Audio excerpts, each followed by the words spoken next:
ESPN 94.1 FM and AM 930 present The Drive. Brought to you by Huntington Federal Savings Bank. Local then, local now. Member FDIC. It is Wednesday, February 5th. Your drive begins now on ESPN 94.1 FM and AM 930. I'm your host, Paul Swann. You can join the program by calling the Miller Lite phone lines at 877-420-TALK. That is 877-420-8255. Miller Lite Hold True. Great taste. Only 96 calories it is. The original light beer. We had a big day today. We're going to hear a lot from Doc Holliday. Marshall announcing a couple more newcomers to the 2020 football recruiting class, and that's Charles Bell. He's a DB out of Maryland. And Keelan Roach, he is also a DB out of Columbia, South Carolina. We're going to hear more about this recruiting class. Just to kind of give you a preview, Doc was asked about both these young men earlier today during his presser, and here's what he had to say. Bell's a kid that went to Georgia a week ago, and they really liked him. I mean, he was close to going to Georgia, to be honest. And that being said, he's a talented guy. Go watch him on tape. I mean, you watch him on film, he jumps out at you, whether he's playing offense, defense, and he's just a heck of a football player. JC did a great job, and we're glad to have him. You guys are going to like what I'm really excited about, his ability and his athletic ability as well. He's a good player. Okay, you're going to get more Doc Holliday later on the program, but we're going to kick things off with a good friend of mine. Also, he is the mayor of the village of Barboursville. Chris Tatum is with us now, and surprisingly enough, Chris, we're not talking Huntington High football or anything like that, as you also do the play-by-play for us for Huntington High football. No, we're talking about another sports story. About $1.8 million, the village approving towards a multi-sports complex, which will be built at Barboursville City Park. And on the surface, this sounds like a great thing that's going to just have an immediate impact once it opens for bringing in a lot of sports tournaments. And I'm sure that's just the tip of the iceberg here. Well, the village has talked about a facility like this for a long time. As a matter of fact, a multi-use recreational complex, including sports, has been talked about since I was a kid. So I think it's always been on the stove. It just kind of hit the burner here in the last couple of years because of the soccer tournaments that we've been able to host here since 2012 with the U.S.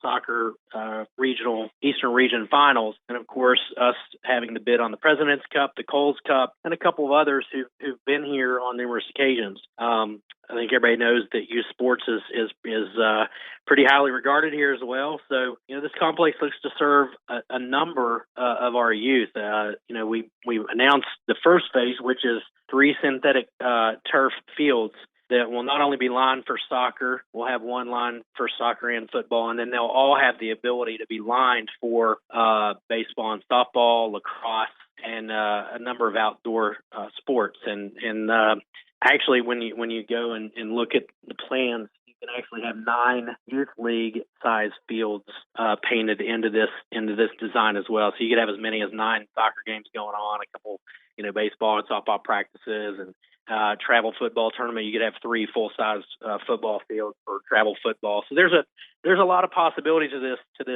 first phase. But then, hopefully here in the near future, we get to work on phase 2, which will be an indoor element that could house basketball and volleyball and indoor sports, for anyone. We talked about pickleball, the possibility of pickleball. So it's kind of an open easel right now on phase 2, but I think we've got a pretty good start with our synthetic fields to accommodate a variety of outdoor sports. And then, like I said, I think we've got a pretty good start on what the needs are for indoor as well. It should be a pretty neat space. We've got in that design some areas for you could even have trade show, for or vendors for whatever tournament that you're housing at that point, whether it's indoor or outdoor.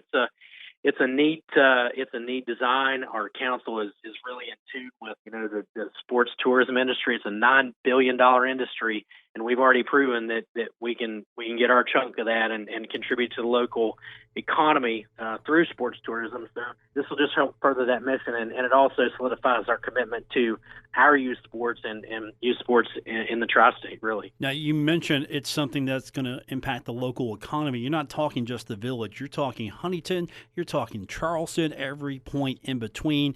We've even seen a lot of this spill over into Ashland and Kentucky area, Ohio as well, because you bring a lot of kids in, you bring a lot of families in, they got to stay somewhere. So these are events that can really impact a lot of economies, not just immediately or directly in the village. Well, in all honesty, if you look at just do the simple math, take 220 some soccer teams at our largest tournament that we have. If you take those 220 teams, times that by 11, and then an average of 5 or 6 people and their family coming to see them at a tournament or taking time to take vacation to come to these tournaments, that's a lot of people in town, and that's a lot of hotel rooms that are full. And honestly, Paul, they're full from down below Ashland into Grayson, up past Clendenin and Charleston, and there were even people who stayed in Chapmanville this past summer.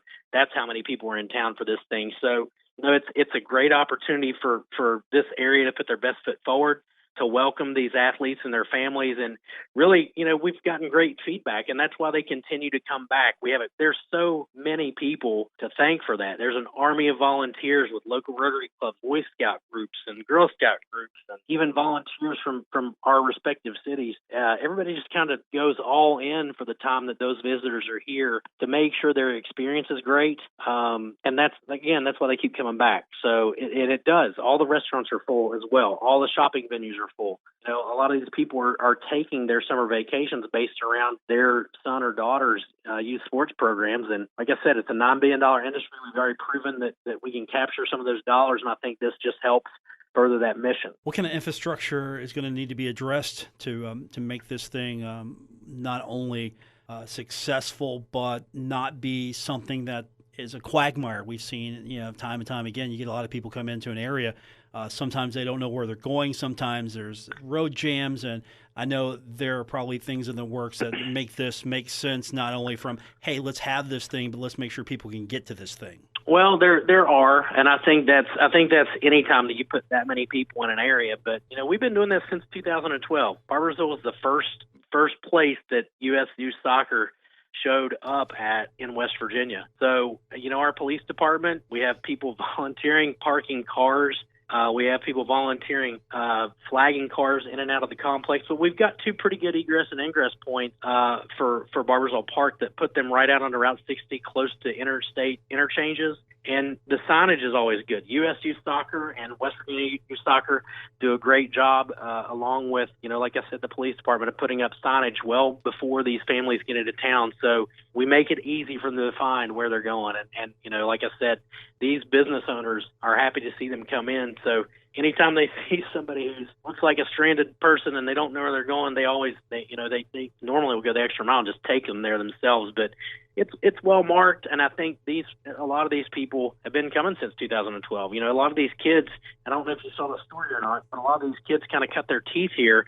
And there's a few of the kids from Marshall that play on the football team and soccer teams that cut their teeth at Barbersville Park and said, because of that opening ceremony that you guys had at Marshall Stadium, or because of the facilities that you guys had, we decided to come back here and go to school. We loved it that much. So, I think there are a lot of families who are already familiar with the area, and then those who aren't, they get coached up by the ones who are, and then the ones that are coming for the first time, we make it as easy as possible on them. So those infrastructure needs aren't that great. I mean, I think anytime you look at that many people, you can obviously improve someone's experience. But overall, we've gotten positive feedback for a lot of years, and to be able to do synthetic turf as phase 1, it just cuts out the possibility of delays for weather and playing into the night, because this facility will be lit as well. So there's a lot of things that we're going to be able to do to extend tournaments, to attract larger tournaments, and then just speaking to regular infrastructure. There's a lot of earthwork that needs to be done before these June and July tournaments, and we're hoping to have this complex ready to go for those tournaments this coming year. Chris Tatum's with us. He's the mayor of the village of Barbersville. An announcement being made, or at least the approval of $1.8 million toward a multi-sports complex. This is phase 1, and phase 2, 3, and how many other phases you feel that is needed will follow. But this is a great start for youth sports, not just for the village, but for the region, including Huntington, Charleston, and all points in between, and probably in the tertiary area as well. So huge announcement today. I think maybe once it hits, a lot of people will realize, hey, what a big thing this is really going to be. Well, I think, like you said, when people see earth moving and equipment mobilized, and you see the facility really taking shape. And it's a beautiful facility now. It's just on natural surface, so you get the threat of rain or you have rain. That's one of the things we're trying to avoid is the possibility of rain outs and things of that nature. But also having lighting out there and then having that indoor element down the road a ways. Just having the ability to have these kids play all year round in some way, shape, or form. It's like I said, youth sports and youth sports tourism is a $9 billion industry, and it's not getting smaller. These programs continue to grow, and we want to be a part of that. And I think we've already proven we can be a part of that. Can I get some indoor ice while I'm at it, Chris? Can I get... That'd be great. I would actually love that. I mean, you know where I'm going with this. I'm not going to go there today. I do, but you know where I'm going. I do know where you're going, and I actually would love that. I love live hockey, and so it'd make me no more happy than be able to do something like that. I hate that. We had our shot at that a few times, and it just didn't go. But, man, that would be exciting. I'd love it. All right, phase 4 or phase 5. It won't bug you about it too much. Yeah, maybe, yeah. Chris Tatum is with us. He is the mayor of the Village of Barboursville. Also, during football season, he is a voice you hear right here on ESPN 94.1 FM and AM 930. And we'll talk to you soon, because I'm sure this is just the first of many good things happening for the Village as far as sports are concerned. And we'll talk to you soon, Chris. All right, Paul. Thanks, my friend. That's Chris Tatum. We'll hear from Doc Holliday when we continue on today's edition of The Drive on ESPN 94.1 FM and AM 930. Buckle up. Paul Swann has the wheel on The Drive. ESPN 94.1 FM and AM 930. Welcome back to the Wednesday edition. The Drive continues on ESPN 94.1 FM and AM 930. Doc Holliday earlier this afternoon took a few minutes out of his schedule to talk to us about upcoming football season. Most importantly, signing day, recruits.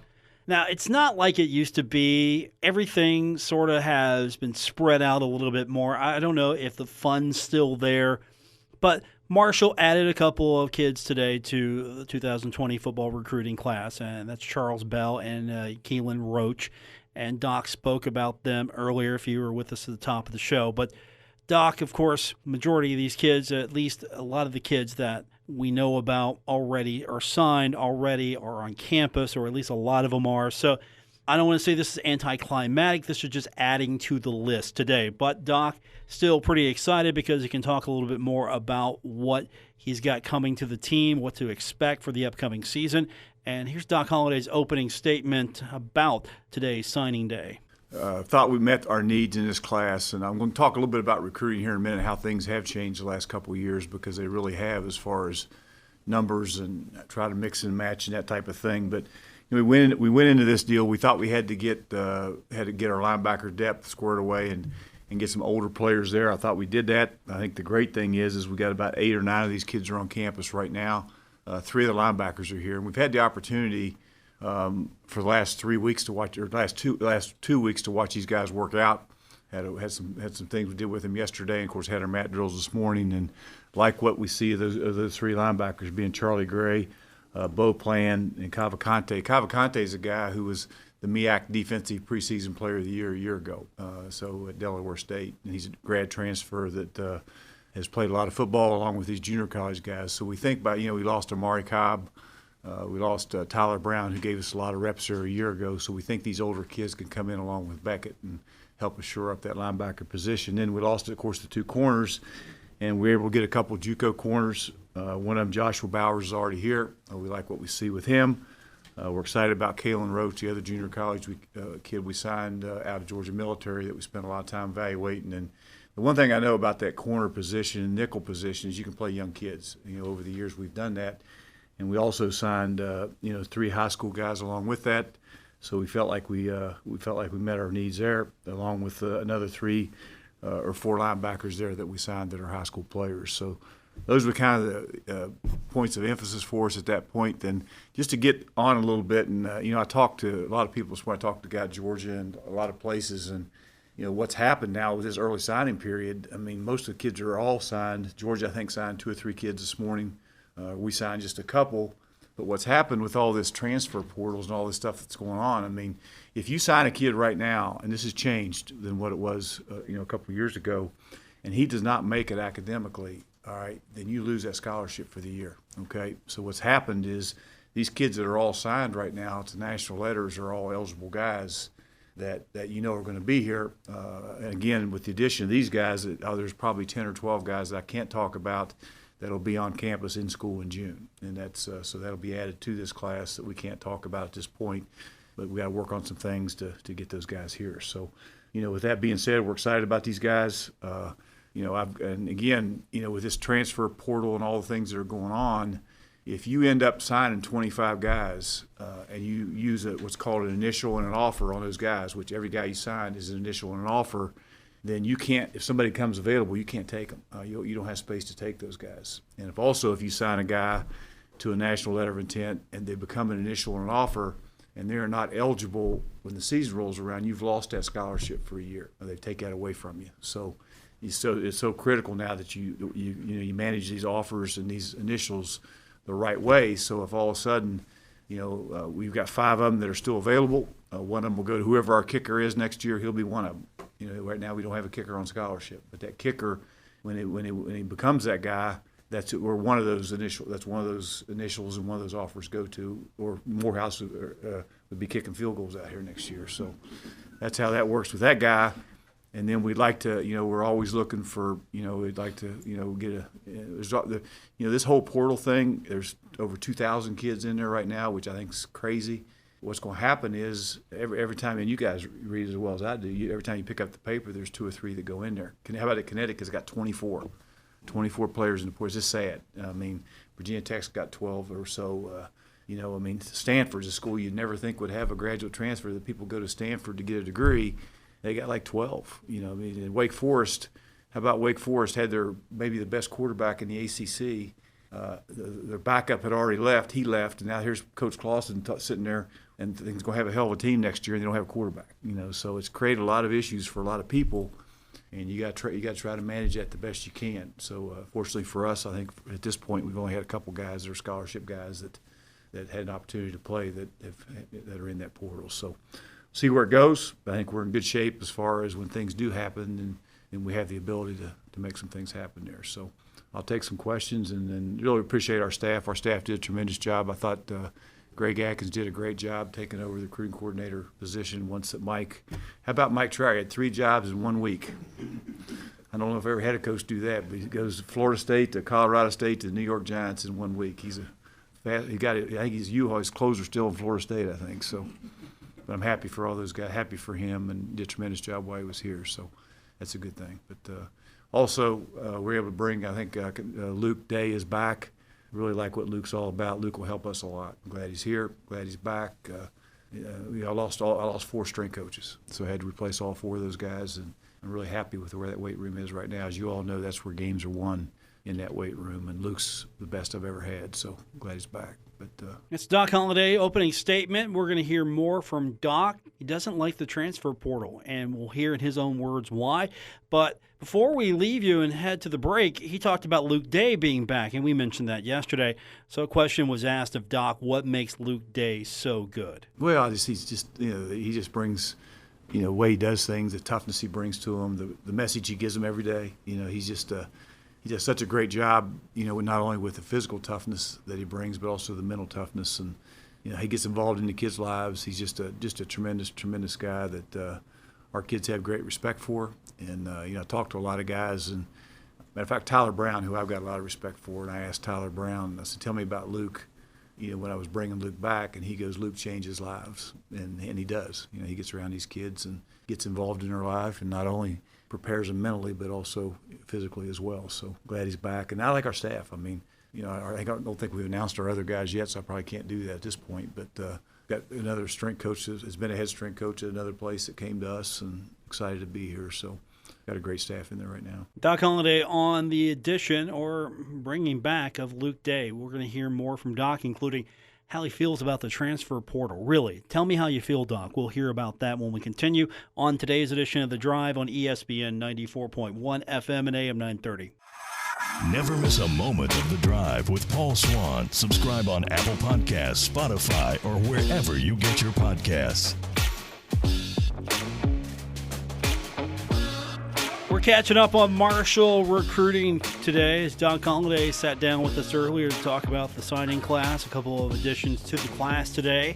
Charles Bell, DB out of Maryland, and Keelan Roach, also a DB out of Columbia, South Carolina.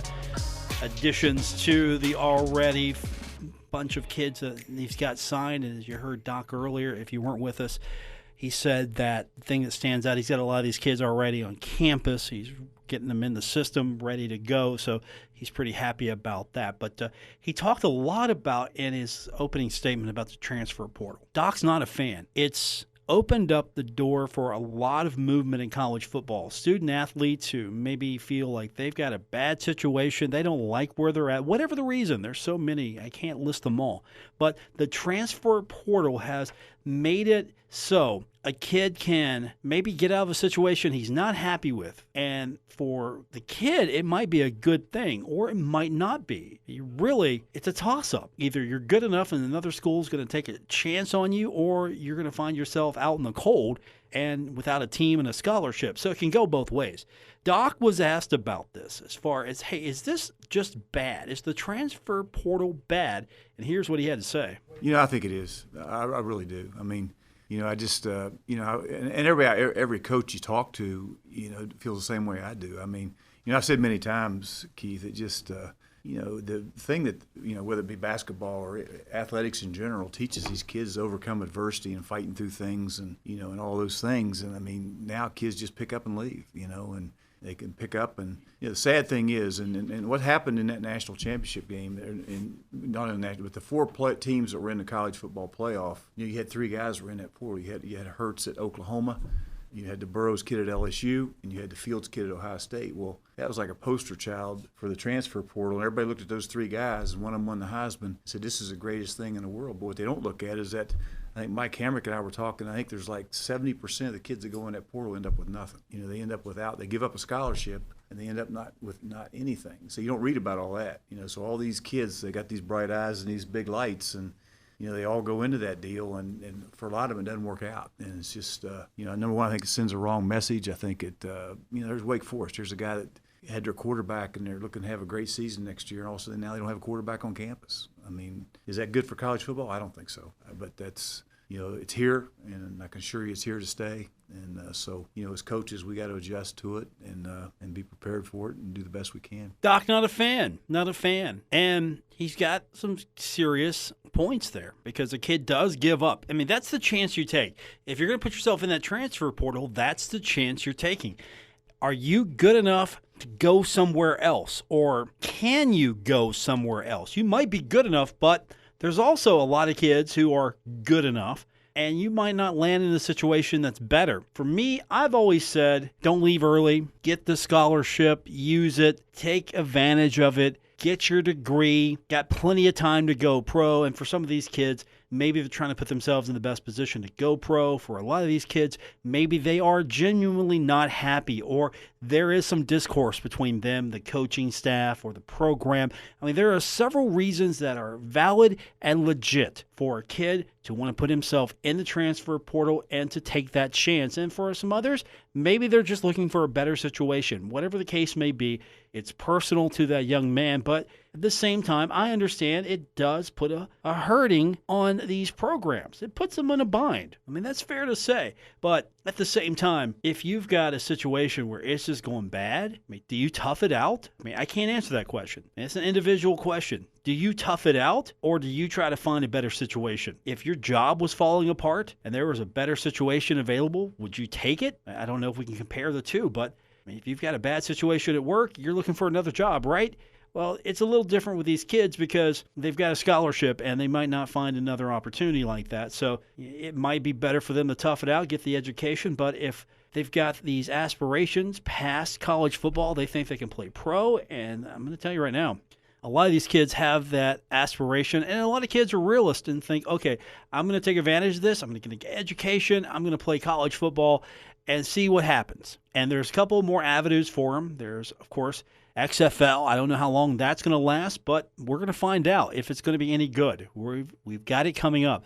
And, of course, there's Canadian football, and there's also coaching. There's other avenues for these young men if they want to stay in football, but the transfer portal has kind of made it difficult now to keep a team intact. It's also made it difficult for a kid to maybe finish out his career, because once he puts himself in that and it goes for all athletes, not just football players. Once a player puts himself or herself in that transfer portal, you're crossing your fingers that maybe somebody else is going to pick you up and take a chance on you.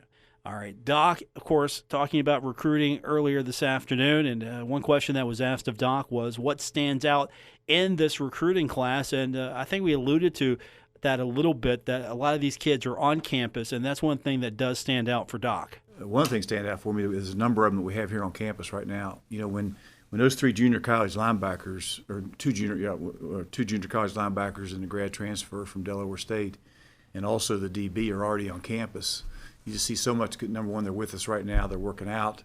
We can coach them up, and then they go through spring football. They're going to be so much further ahead, you know. And got a tight end, Hagler, the young tight ends here with us, you know, the quarterback, and you know, we had a receiver here on campus already. It was a high school kid, so.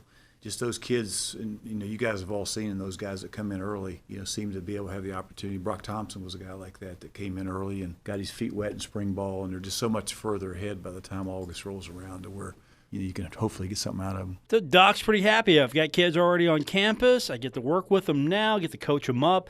They're going to be ahead of the schedule when we get to spring ball. So that's one thing that really stands out for him. Now, we've talked about the transfer portal, and it's hit Marshall. It's not decimated Marshall, but it's hit Marshall. Obi Obialo, he's gone. He puts himself in the transfer portal. He gets to go to Oklahoma. So great story for him so far. He gets to go to a bigger program. But you got to rebuild that position as well, right? Well, that was a question that was asked of Doc about that wide receiver situation. Obi's gone. Do you try to go out there and get yourself some senior leadership? Do you use the transfer portal? You were bitten by it a little bit. Now you can have an opportunity to go out, get a kid who's a senior leader, bring someone who has some experience, bring them into your wide receiver core, help your situation. What do you do in that case? Well, here's Doc's response to that. I like what we have. I mean, I think Willie had his best year yet a year ago. You know, Artie Henry's back. Artie made a lot of plays for us as a junior. You know, got hurt last year and had knee surgery, and you know, now he's back full speed, ready to go. I like Brock a lot. I think Talik Keaton, you know, for a freshman last year was all conference as a punt returner. I mean, he's a talented guy. That's and Corey Gamage and Caleb McMillan are having their best winter ever. This is the first really actual winter they've had. You know, where they're in that weight room and they're in the mat drills and they're in the development part of it that we do. And I mean, those guys have been tremendous. You know, I think you're going to see a big time jump with those guys from freshman to sophomore years, because they're getting what they need right now is getting you know, worked in that weight room and getting the mat drills and everything that those guys need to grow up and be the kind of players we know they can be. Doc Holliday talking a lot about that transfer portal, and in this situation, maybe not going to the transfer portal to take care of the wide receiver situation. We've got more from Doc Holliday, and we'll get your phone calls in as well at 877-420-TALK, 877-420-8255. The Miller Lite phone lines. Miller Lite hold true great taste, only 96 calories. It is the original light beer. We got more on the way. It's The Drive, ESPN 94.1 FM and AM 930. We're taking Paul Swann everywhere. Download or subscribe to The Drive with Paul Swann on Apple Podcasts, Spotify, or wherever you get your podcasts. I'm everywhere. Digitally, you can find me on Spotify, Apple Podcast. Find me on Twitter as well, at Paul Swann, Facebook. You can find me everywhere. They're not taking me everywhere, though. I mean, I think we can expand that further, so let's work on that for 2020. Welcome back to The Drive here on ESPN 94.1 FM and AM 930. We've been talking a little bit about Doc Holliday, his presser earlier this afternoon, as, of course, the Thundering Herd adding a couple of names to the 2020 football recruiting class. We might see some more because, again, the transfer portal, it's something that Doc Holliday really not a fan of, but at the same time, he understands, okay, here it is. It's a tool. I have to use it. I might not like it, but at the same time, I'm going to take advantage of it. If it's there, I have to use it. I can't just, out of principle, not use it. So not a big fan of the way it's turned college football, but at the same time, Marshall definitely going to take advantage of the transfer portal. And something that Marshall's been pretty good at over the years is going the JUCO route also. And Doc was asked about that, specifically about the defense, because you see some kids on the list, they're JUCOs, they're going to play defense for the Thundering Herd. Seems like there was a trend there. So Doc was asked the question, is there something there going to those JUCOs, going that JUCO route for players on defense? I don't think he's getting the right guys. I mean, Monty Levias was a pretty good tight end out of the JUCOs, and we've been Neville Hewitt, what a great kid and a great player he was, and Arnold Blackman. We've had really great luck with the junior college guys, and I think if you can get them here in May, these three linebackers, I'm really excited about these guys. And just watching what I've seen to this point. Number one, they're great kids. They work their tail off, and they've got the skill set that you need. But I think there's just Kerryon Morrell was another guy that from out there that we brought in, but those guys have had some they've played at a little higher level than the high school level, and so they can help you a little earlier, and especially when they're here in all summer, and of course have the opportunity to have them here this winter. It's a big thing for Doc, again, having kids on campus during the winter months, getting them in early so they can work with them. He can be a part of their early upbringing, get a head start on everything. Doc's big proponent of that. Now, another question, a little off on the recruiting side of this. This was a press conference today, talk about recruiting, of course, announcing a couple more newcomers, and this was a little off question-wise from that, but I will allow it. This was about Doc and the strength of schedule. Big jump in schedule, right? You got some pretty good teams, not only coming into play at Marshall, but you're on the road for a couple of pretty good games as well.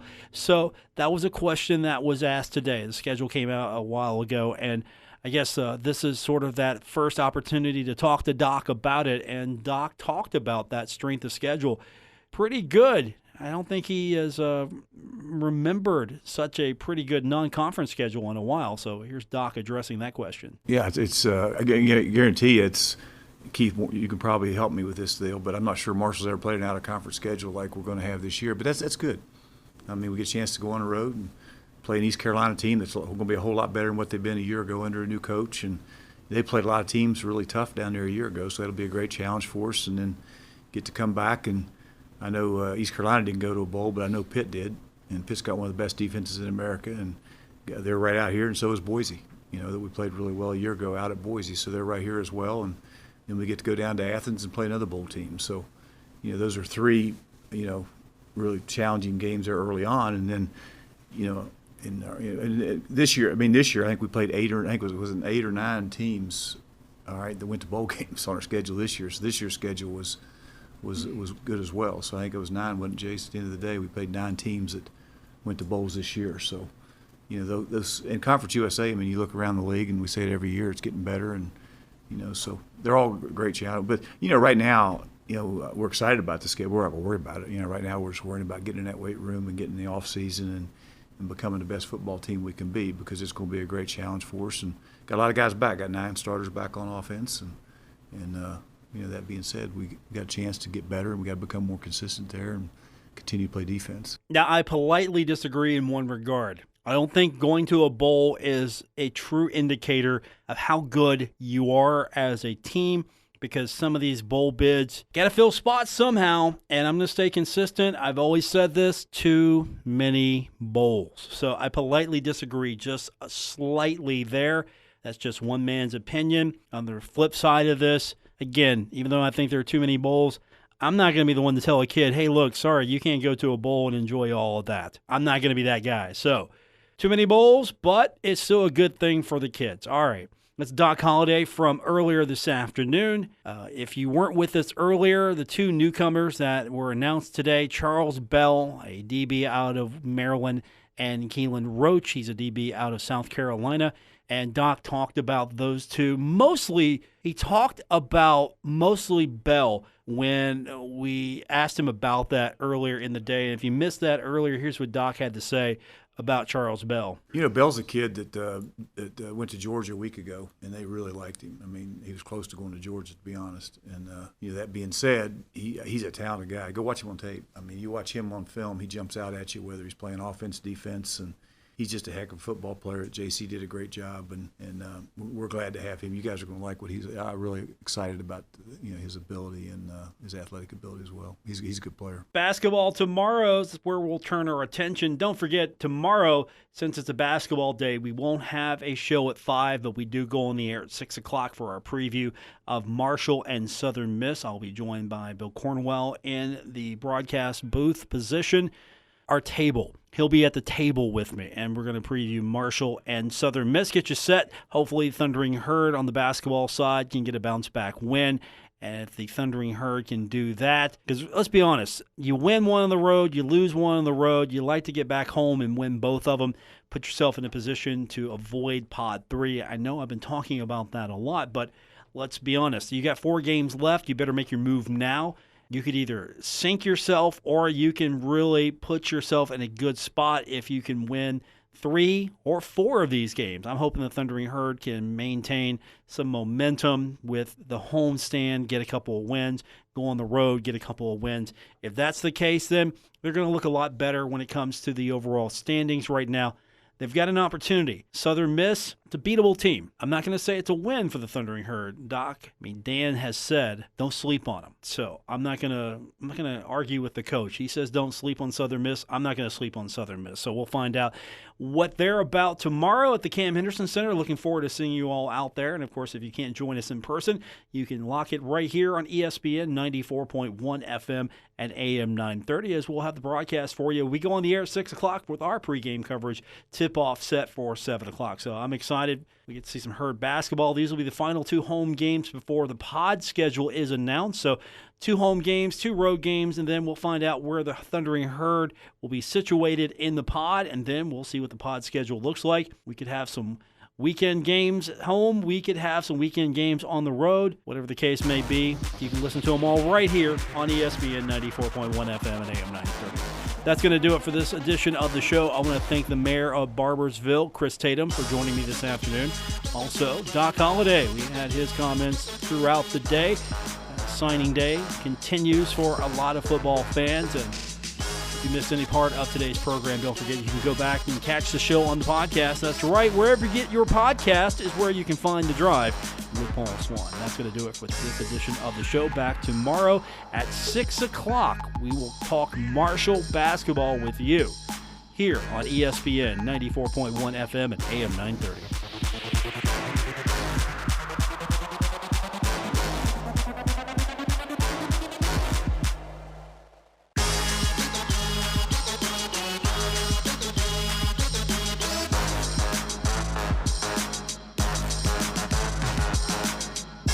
WRBC Huntington, W227BS Huntington, your flagship home of the Marshall Thundering Herd and The Drive with Paul Swann, ESPN 94.1 FM and AM 930.